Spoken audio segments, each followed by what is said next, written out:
वर्णन करना संभव नहीं, क्योंकि वह दिखाई तो देती नहीं, न तो कटती है, न जलती है, न गीली होती है, न सूखती।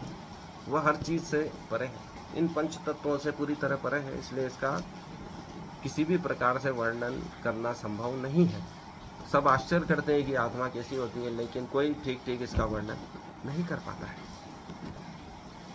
30वां श्लोक कहता है, देहि नित्यमद्योऽयं देहे सर्वस्य भारत तस्माद् सर्वाणि भूतानि न त्वं शोचितुर्महर्षि। अर्थात हे भरतवंशी, शरीर में रहने वाले हैं का कभी भी वध नहीं किया जा सकता।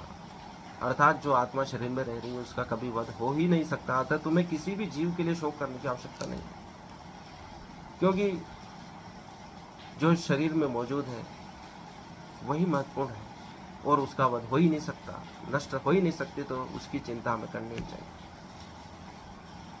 हमारे ऋषियों की संपदा है कि हम सार तत्व पर बल देते हैं, जो सार है उसको बचा लेते हैं। वेदों में भी सार लिखा है, जो सूत्र वाक्य लिखे गए हैं वह अत्यंत संक्षिप्त है, काव्यात्मक है, व्यर्थ शब्दों को छोड़ दिया गया है, जो महत्वपूर्ण है उसको बचा लिया गया है।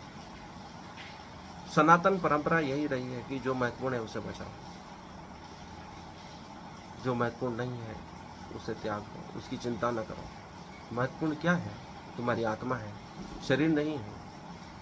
शरीर तो कई बार जीवन काल में हमारा कभी चोट लगती है, कभी कुछ और हो गया, दुर्घटना हो गई, तो बार बार हम देखते हैं कि इसमें विकार उत्पन्न होता रहता है और ये धीरे धीरे विनाश की ओर बढ़ रही है।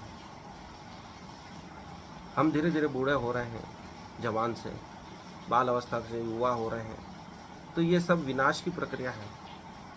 विकास की प्रक्रिया युवा अवस्था तक होती है, उसके बाद विनाश ही प्रारंभ होता है। तो हमें उस चीज़ की क्यों चिंता करनी चाहिए जो अंततः विनाश को प्राप्त हो ही जाएगी। 31वां श्लोक कहता है, स्वधर्मपि चावेक्षण विकम्पितुर्महर्षि धर्मांतंडि युद्धाक्षयो न क्षत्रियस्त न विद्यते। अर्थात क्षत्रिय होने के नाते अपने विशिष्ट धर्म का विचार कर। तुम्हें जानना चाहिए कि धर्म के लिए युद्ध करने से बढ़कर तुम्हारे लिए अन्य कोई कार्य नहीं है, अतः तुम्हें संकोच करने की कोई आवश्यकता नहीं है।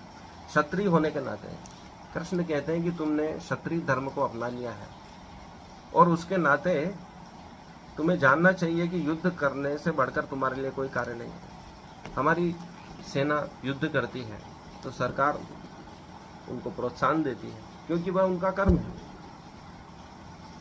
लेकिन कोई सामान्य नागरिक किसी का वध नहीं कर सकता। वैसे ही उस काल में क्षत्रियों को अधिकार दिया गया था